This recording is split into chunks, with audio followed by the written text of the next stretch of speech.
anuman ang tudla ng tao sa ministry, anuman ang laban ng tao sa ministry, sabi ng Bible, but the gates of hell shall not prevail against it. Bakit? Impyerno nga, di matalo ang ministry, ang church. Ikaw pa.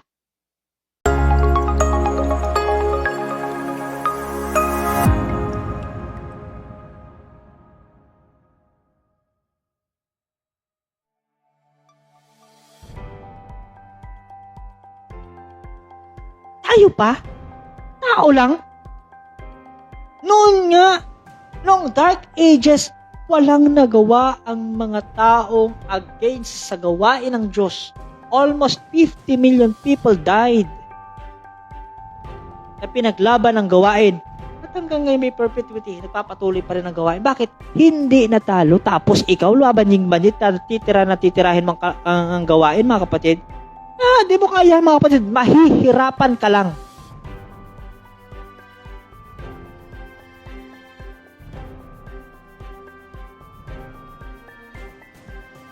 Kasi Diyos ang binabangga.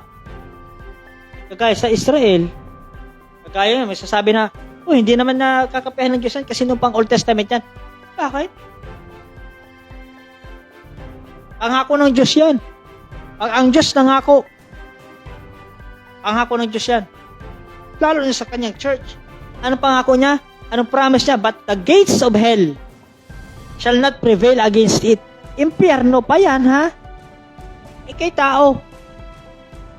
Na kaya mo pabagsakin at tudlain at kung ano-ano sabihin sa ministry at laban sa ministry. Mga kapatid, wala, di natin kaya.